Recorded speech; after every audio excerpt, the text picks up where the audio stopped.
Welcome back to another week of Meet the Operator. Here we are with a different sort of operator. So hello, stranger. Tell us your name and let us know a little bit about yourself. My name's Aaron Wilson. I am a father of two, a huge comic nerd, and absolutely love what I do. So how long have you been in the machining industry? So just over 10 years. I started in 2016, very early in 2016. I went to school for that previously, and I've been up and running in the industry since. How long have you been here with us at Shallow Tech? This is my 30th day at Shallow Tech. So with you being pretty new on the floor, what is your job and what do you do here? Okay, so I'm considered a setup machinist. My job is to take what the programmers give me and turn it into the finished part. Make sure that we have safe operation and that that part runs according to specs. How did you end up in that position? Did we hire you as that, or did you kind of grow into it? So I was hired as that here, but it was a role that I've had to previously grow into in other places. I started as base level operator, started learning the machines a little bit, started learning the program side, understanding the code just a little bit, and then they asked me if I was confident proving things out that had never been ran before. And that led to where I'm at now. So what would you say you like about your job in the company so far? So the company as a whole, the best way I can say it is it's just different, and different for the better. I've been a lot of places in my life, I've worked a lot of places. I've never felt as at home in 30 days as I do now. The people I work with are great. The job that I'm doing is great. I get along with everybody here, and it's a very good environment. Like, it's a supportive team environment, and I've never felt so good about the team around me as I do here.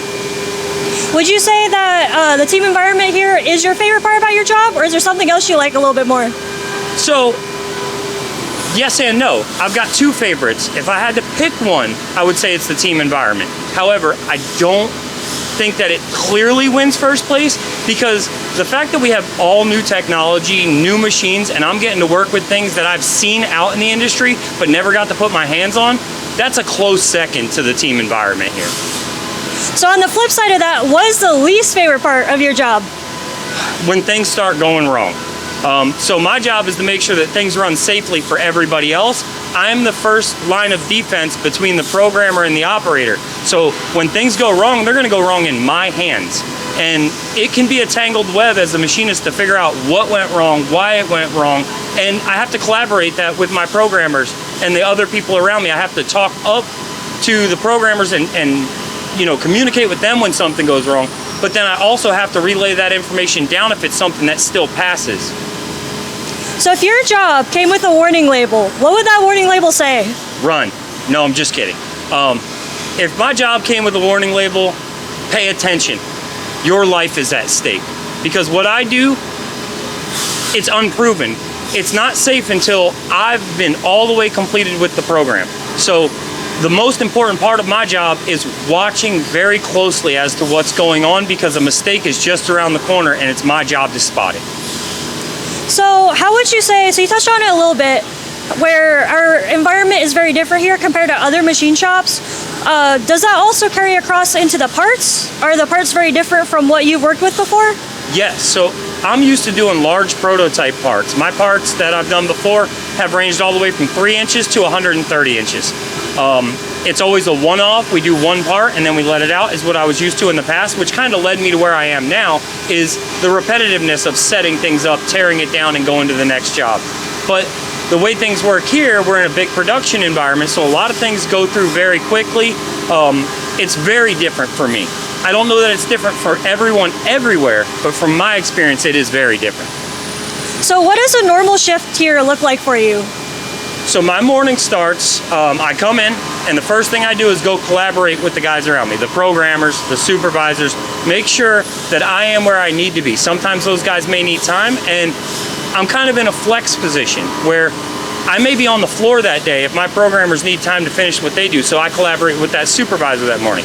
If I'm in a position where I'm ready to go when I talk to my programmers and they give me a program and I'm out here, then I'll be proving out that part.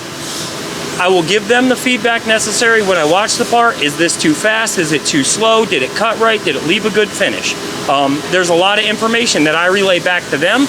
They make the necessary adjustments. We come back, we kick it off one more time, and then that goes to the floor for production when I'm done with it. So what are some skills or traits that you've picked up either just through your life or from previous jobs that help you in your day-to-day here?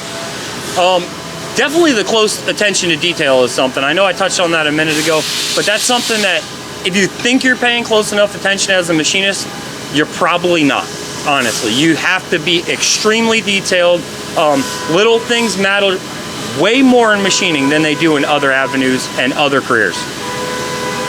So now that we've kind of established a little bit about you, we're going to dive straight into your job.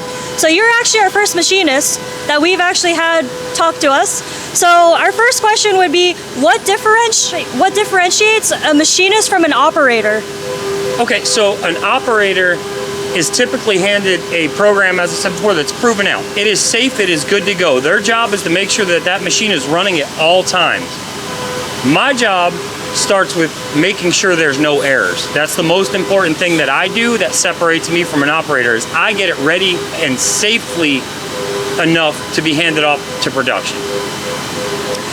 What does your process look like once a program comes down from the programmers? What does that kind of look like for your setup? Okay, so I've got to start all the way with making sure that my vise or fixturing is good. That's my first step personally, is making sure whatever I'm going to hold my workpiece with is super secure, and we're going to produce a good part, at least at that level at that point. Next, I move on to tooling. So my job is to get the tooling list to our tooling guys. They bring me a cart of tools. I bring the tools into the machine, load them into the spindle, touch them all off, make sure that they're going to go to the right place when we get to the machining side of things. Then I load my material in, make sure the material is loaded nice and secure, as I said, into that fixture that's already secure. So now we know that we've got a secure part in a secure fixture and our tooling is good. From there, I'll bring the program into the controller behind me, and then my job is to watch that program very, very carefully. What would you say is the hardest part about doing setup for jobs? The hardest part about doing setup, in my opinion, is the prove out itself, because the difference between good and bad can be so slight sometimes that you almost can't tell the difference. So other than watching a program prove itself out, are there any other parts where your touch comes in for dealing with that kind of stuff? Sure. I get asked my opinion on things based on my previous experiences. So sometimes the production guys will come ask me, and they lean on me a little bit for experience in that avenue. And I'm glad to share. That's one thing about me, is I love to teach. So helping a coworker makes me feel successful. Do you ever have any big oh no moments that pop up during setup? Oh, absolutely. There's times, we had it happen yesterday.